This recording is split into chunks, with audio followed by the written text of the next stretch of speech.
devant vous pour partager la parole des dieux. Que le Seigneur vous bénisse. Sans plus tarder, nous allons lire la parole des dieux. Je vais lire dans Ruth chapitre 1, le verset 16 à 18. Si vous avez votre Bible, prenez-la et ouvrez dans le livre de Ruth, chapitre 1er, le verset 16 à 18. Je vais lire. Ruth répondit, « Ne me presse pas de te laisser, de retourner loin de toi. Où tu iras, j'irai. Où tu demeureras, je demeurerai. Ton peuple sera mon peuple, et ton Dieu sera mon Dieu. Où tu mourras, je mourrai, et j'y serai enterré. Que l'Éternel me traite dans toute sa rigueur, si autre chose que la mort vient à me séparer de toi. » Naomi, la voyant décidée à aller avec elle, cessa ses instances. Prions l'Éternel des armées. Père, nous te sommes reconnaissants pour ce moment, ce privilège que tu nous donnes pour écouter ta parole. Que la gloire te revienne. Viens nous parler ce soir. Viens nous visiter. Sois la réponse aux questions qui nous troublent. Sois le Seigneur qui va changer quelque chose dans nos vies aujourd'hui. Viens nous rencontrer. Cher Saint-Esprit, nous accueillons ta présence. Merci. Merci pour être là. Merci pour nous parler. En ton nom, nous avons prié. Amen. Nous intitulons le message de ce soir « La bonne décision provoque le bénédiction ». C'est le titre de ce soir. La bonne décision provoque le bénédiction. Je vais croire qu'il t'arrive de décider, de prendre des décisions. Et il y a dans la vie de grandes décisions, il y a des petites décisions.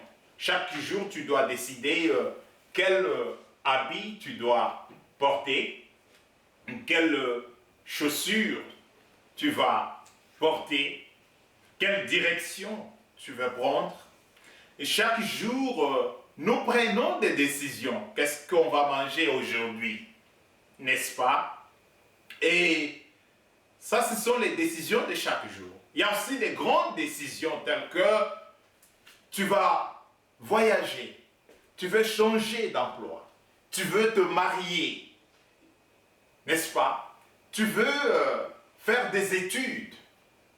Ça, ce sont de grandes décisions de la vie. Ce soir, je veux tout simplement que nous puissions comprendre que quand on prend une bonne décision, eh bien cette décision peut provoquer la bénédiction de Dieu. Quand tu prends une bonne décision, tu provoques la bénédiction, tu attires les bénédictions de Dieu vers toi. Les livres de Ruth nous racontent l'histoire d'une famille israélite qui a expérimenté des événements malheureux, n'est-ce pas, avant de vivre la grâce de Dieu. Cette famille a connu les hauts et les bas. Elle a connu des moments difficiles avant d'expérimenter la grâce de Dieu. Dans le chapitre 1, déjà, l'histoire se passe au temps de chefs, au temps des juges, n'est-ce pas? Les chefs du peuple d'Israël, en ce moment, étaient tout simplement appelés des juges. Il n'y avait pas de roi en ce moment en Israël. Ils étaient tous appelés des juges. Et pendant ces temps, il y eut une famine en Israël. Et cette famine, comme partout dans le monde, quand il y a la famine, il y a des gens qui changent carrément d'endroit. Alors, il y a un homme en Israël qui s'appelait Elimelech, sa femme Naomi, et leurs deux enfants, Machlon et Kilion. Ils s'exilèrent dans le pays de Moab. Ils prennent la décision de changer de pays, tout simplement parce qu'il y avait la famine en Israël. Quelque temps après leur arrivée dans le pays de Moab, Elimelech va tout simplement perdre sa vie. Il va mourir. Ce qui fait de Naomi maintenant une veuve. Et les deux fils se voient privés tout simplement de leur père. C'est difficile. C'est dur. Cette femme qui était mariée, qui avait un mari, se voit d'un jour à l'autre privée de son mari. Privée de son mari. Que le Seigneur touche le cœur d'une femme qui a perdu son mari en ce moment que je parle. C'est dur, c'est difficile. Que le Dieu de gloire touche le cœur de celle-là qui a été frappée par ce malheur. En ce moment-ci. Elimelech va perdre sa vie. Le temps passe, les deux fils grandissent et se décidèrent de se marier.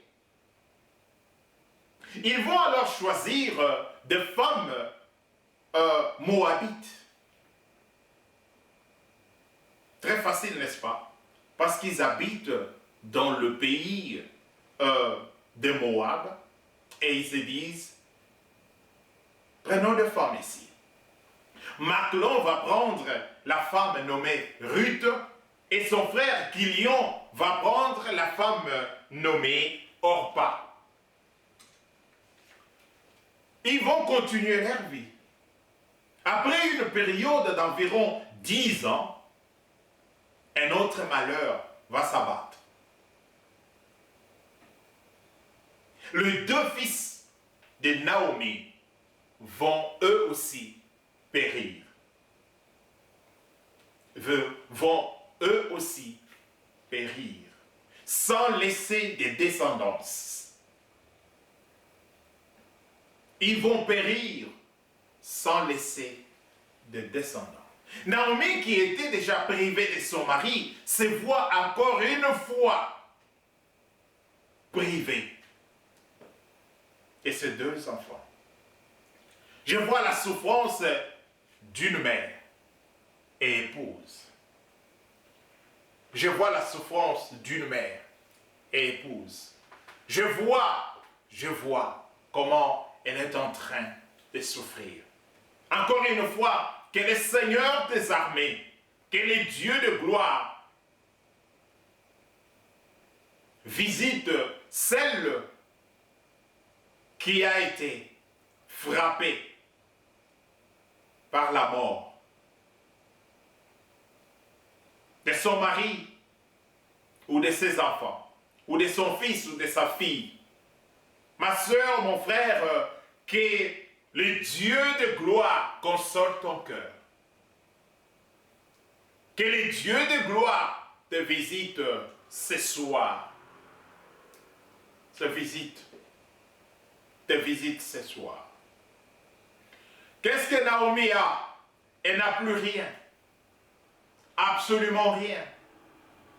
Elle a tout perdu.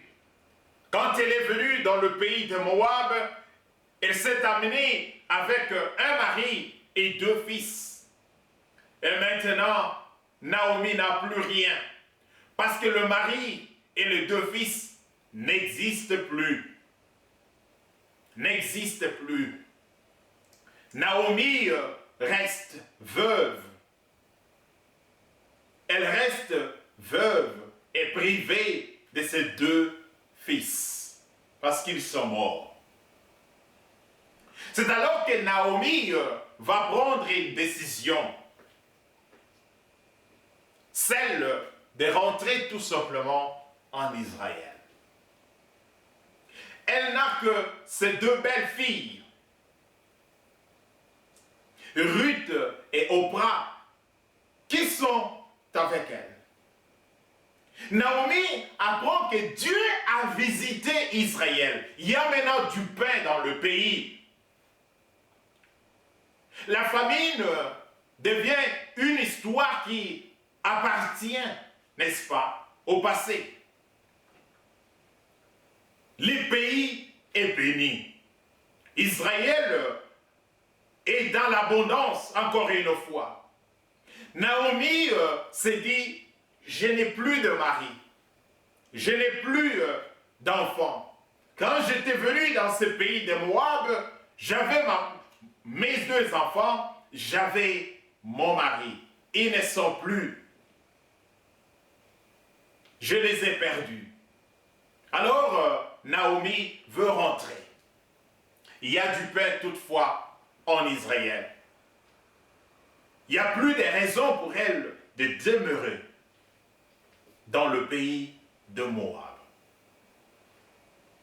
Le problème maintenant de Naomi est que les belles filles ne veulent pas l'abandonner. Quand elle prend la décision de rentrer dans son pays natal, les belles filles disent, nous irons avec toi. Naomi cherche à les convaincre. Naomi dit, je ne peux pas. Je ne peux pas rentrer avec vous. Restez ici. Restez dans votre pays. Que le Seigneur vous fasse la grâce. Que vous puissiez trouver de mari. Merci pour tout ce que vous avez fait pour ceux qui sont morts, c'est-à-dire mes deux enfants, mais aussi pour moi. Naomi parle à ces belles filles. Celles-ci vont pleurer, mais en même temps, elles tiennent à ce qu'elles puissent retourner en Israël avec Naomi. Quand Naomi insiste, Oprah va céder. N'est-ce pas? Orpa va céder. Orpa va dire, ok, je vais rester. Orpa va rentrer tout simplement dans son pays, vers son peuple, vers ses dieux. Si vous lisez le verset 15, vous verrez ce que Naomi est en train de dire à Ruth. Il dit, regarde ta sœur, ta belle-sœur est rentrée. Elle est rentrée vers son peuple. Elle est rentrée vers ses dieux. Parce que Moab, qui est tout simplement descendant, ils sont descendants, les Moabites sont descendants de Lot. Et ce sont des gens qui ont plusieurs dieux. Des polythéistes, si vous voulez. N'est-ce pas? Alors Naomi dit à Ruth, il dit, regarde ta belle-sœur Orpa. Orpa est rentré vers son peuple. Orpa est rentré vers ses dieux. Ruth dit, moi, je ne veux pas rentrer. Contrairement à Orpa, Ruth va prendre une décision de retourner en Israël avec Naomi, vers un peuple qu'elle ne connaît pas. Vers un peuple qu'elle ne connaît pas. Elle va prendre la décision de faire du Dieu de la Bible son Dieu. Wonderful. J'aime ça. Je vais relire ça. Ruth chapitre 1, le verset 16 et 18. 16 à 18, Ruth répondit, « Ne me presse pas de te laisser, de retourner loin de toi. Où tu iras, j'irai. Où tu demeureras, je demeurerai. Ton peuple sera mon peuple. » Ça c'est Ruth qui dit à Naomi. « Et ton Dieu sera mon Dieu. Où tu mourras, je mourrai. Et j'y serai enterré. Que l'Éternel me traite dans toute sa rigueur, si autre chose que la mort vient à me séparer de toi. » Naomi, la voyant décidée à aller avec elle, cessa ses instances. Cessa ses instances. Elle était décidée à retourner avec Naomi. Elle a pris la décision de rentrer avec Naomi dans un pays qu'elle ne connaissait pas. Elle n'a jamais rencontré ce peuple avant. Mais elle est prête à dire à Naomi, « Ton Dieu sera mon Dieu, ton peuple sera mon peuple. » Wonderful. Quelle décision. Cette décision de Ruth permet à ce qu'elle devienne bénéficiaire de la grâce de Dieu. Alléluia. La décision de Ruth permis à ce qu'elle devienne bénéficiaire de la grâce de Dieu. Est-ce que les décisions que tu prends, est-ce que les décisions que tu prends te permettent de devenir bénéficiaire de la grâce de Dieu? Est-ce que les décisions que tu prends sont des bonnes décisions? Naomi devient bénéficiaire de la grâce de Dieu, car elle sera prise pour épouse par un homme appelé Boaz, un homme puissant et riche de Bethléem. Et les deux, ils vont enfanter un fils qui deviendra le grand-père du roi David. Naomi, je m'excuse, Ruth va épouser Boaz. Et Ruth va enfanter un fils qui deviendra le grand-père du roi David. Regardez la décision de cette femme, Ruth, de suivre sa belle-mère, Naomi. Naomi qui ne voulait pas. Mais elle était décidée. Elle a pris la décision d'aller avec Naomi, de retourner avec Naomi en Israël. Et cette décision fait d'elle bénéficiaire de la grâce de Dieu. La bonne décision provoque les bénédictions. La bonne décision provoque les bénédictions. Comment tu te décides? Est-ce que tu prends les bonnes décisions? Est-ce que tu prends les bonnes décisions? Fais attention à la manière dont tu prends tes décisions. Qu'est-ce qu'une bonne décision? Une bonne décision, c'est celle qui est le résultat d'une réflexion approfondie basée sur la parole de Dieu. Et je reprends ça. Une bonne décision, c'est celle qui est le résultat d'une réflexion approfondie basée sur la parole de Dieu. Est-ce que quand tu prends tes décisions, tu te bases sur la parole de Dieu ou sur tes sentiments? Tu te bases sur la parole de Dieu ou sur tes sentiments? tes émotions? C'est la question que je viens te poser ce soir, ma sœur. Naomi est prête de rentrer. Elle ne veut pas rentrer avec Ruth. Mais Ruth dit, je vais te suivre. Et Ruth va prendre cette décision. Celle qui a changé sa vie. C'est cette décision qui lui amène, n'est-ce pas, une nouvelle histoire.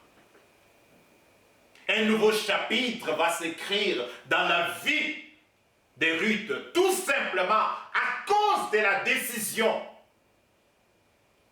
qu'elle avait prise. Qu'elle avait prise. Qu'elle avait prise. Je veux te poser une simple question. Est-ce que tu décides sous l'influence des autres? Comment tu prends tes décisions? Est-ce que tu tiens compte de la parole de Dieu? Qu'est-ce que la parole de Dieu dit avant que tu ne décides? Est-ce que tu prends tes décisions pour faire plaisir aux autres, ma soeur, mon frère, même si ces décisions ont de l'impact négatif sur toi et ta famille? Est-ce que tu prends tes décisions pour plaire aux autres, sachant bien que elles ont de l'impact négatif sur toi et sur ta famille? Ma soeur, mon frère, comment tu prends tes décisions? Une simple décision, une bonne décision peut changer ta vie. Une simple petite décision peut changer ta vie. Peut changer ta vie. Peut changer ta vie. Un homme vivait dans les capitales, dans la capitale d'un pays. Elle avait des filles qui ne trouvaient pas de mari. Il avait aussi des garçons. Un jour, le monsieur avait le désir, a senti un désir en lui de changer tout simplement de milieu. Il prie et il se décide d'aller dans la province. Il s'amène avec toute sa famille. Arrivé dans cette province, ils vont trouver une église. Ils commencent à fréquenter l'église. Quelque temps après, le Seigneur est bon. Quelque temps après, les hommes ont commencé à prendre ces filles dans le mariage. Ils prennent ces fils en mariage comme si c'était des pains à vendre. Les filles étaient toutes mariées. Toutes mariées. Non seulement ça, le garçon qui ne voulait pas prier se retrouve serviteur de Dieu. Les bénédictions entrent dans la famille rien qu'à cause d'une bonne décision d'un père.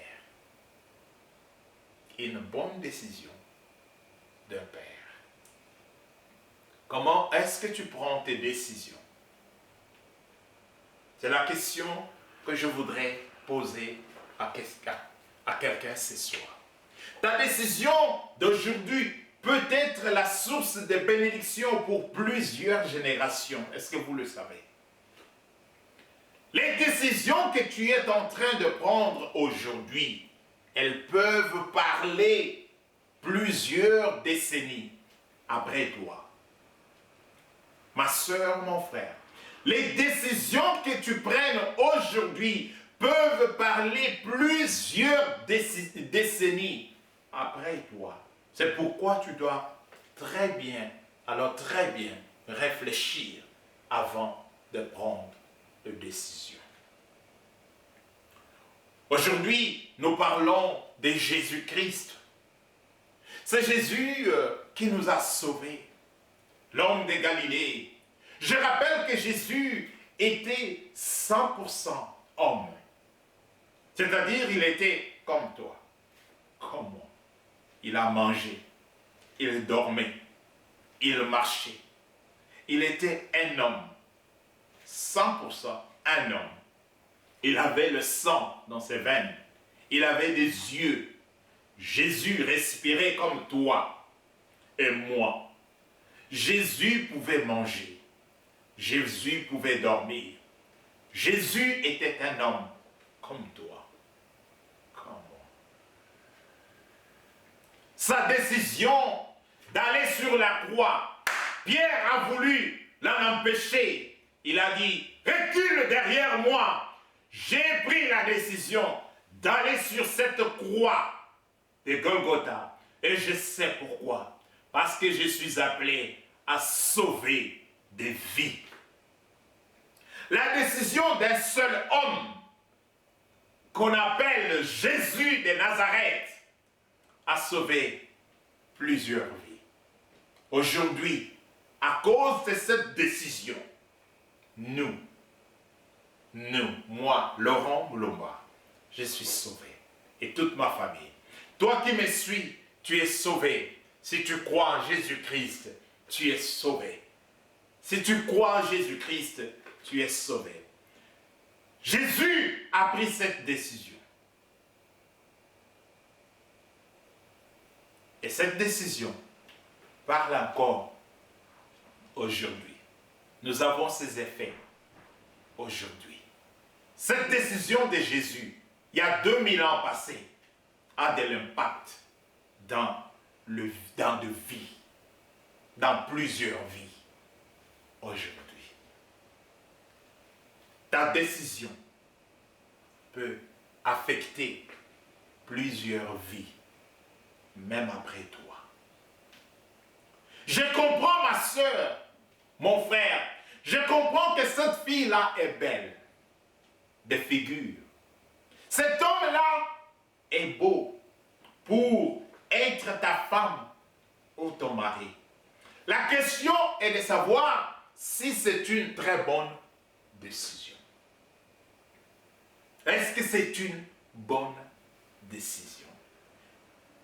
Je comprends que tu veux acheter quelque chose. Je comprends que tu veux signer un contrat important. Je comprends que tu as décidé de voyager.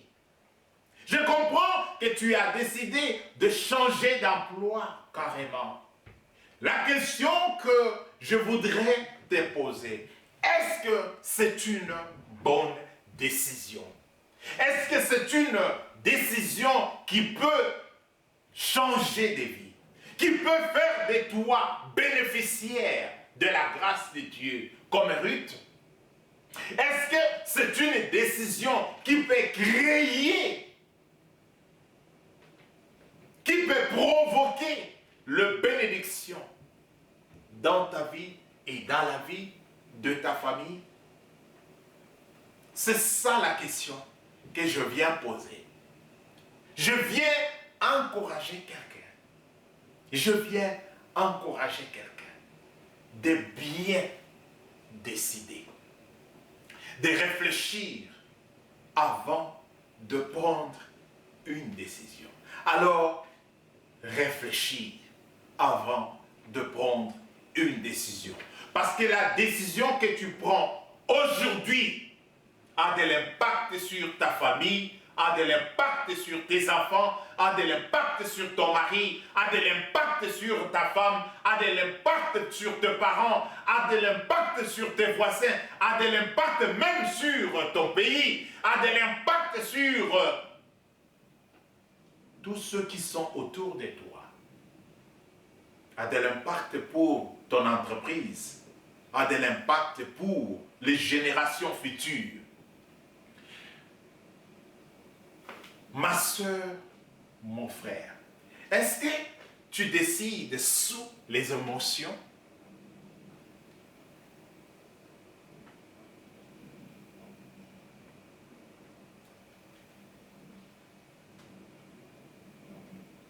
Il faut reconnaître qu'il y a des moments qu'il ne faut pas prendre des décisions. Quand vous passez des moments difficiles, quand vous avez perdu un enfant, quand vous avez perdu un mari, un être cher, vous êtes encore sous les émotions, vous êtes encore sous les chocs. Ce n'est pas un bon moment pour prendre les décisions les plus importantes de la vie.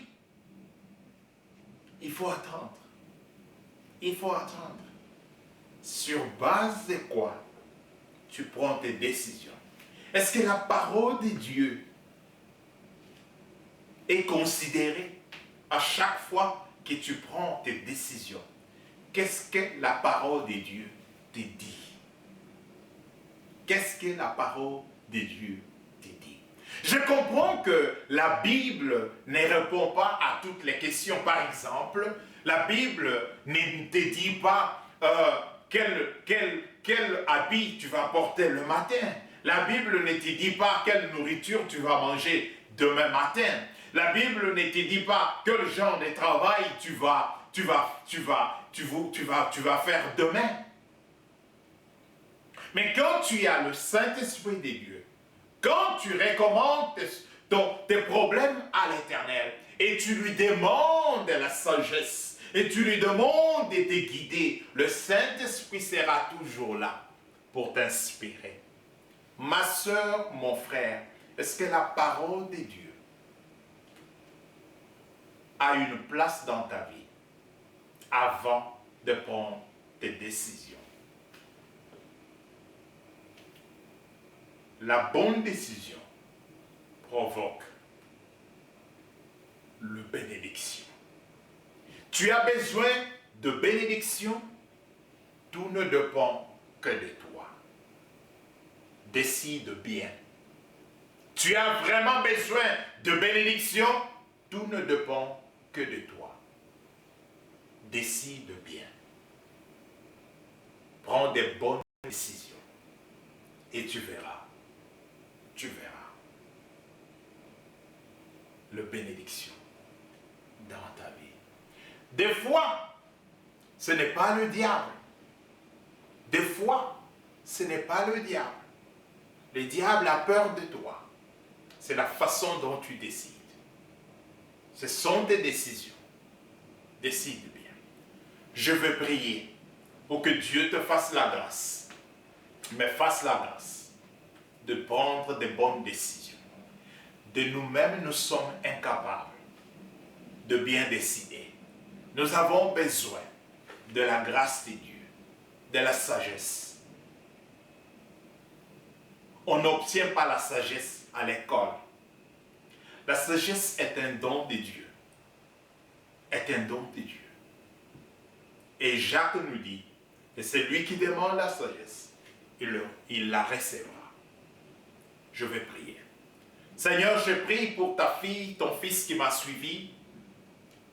Je demande la grâce d'être capable de prendre de bonnes décisions qui vont changer sa vie. Les bonnes décisions qui auront de l'impact dans les générations futures. Bénis ma soeur, bénis mon frère. Et que tes grâces soient déversées dans sa vie. Pour la gloire à ton nom. Que nous puissions nous puissions suivre l'exemple de Jésus qui avait décidé de nous sauver en allant sur la croix. Merci, roi. Merci, Seigneur. Sa décision d'aller sur la croix était une bonne décision. Elle a provoqué les bénédictions. Merci, roi. Aide-nous à bien décider. Aide tes enfants à prendre des bonnes décisions qui vont provoquer le bénédiction dans leur vie. Merci, roi. En ton nom, nous avons prié. Amen. J'espère, mon frère, ma soeur, que tu as été béni. Prends de bonnes décisions, car elles vont provoquer le bénédiction. Elles vont attirer les bénédictions dans ta vie et dans la vie de ta famille. Que le Seigneur vous bénisse. On va se retrouver le vendredi prochain. Bye bye. Bye now.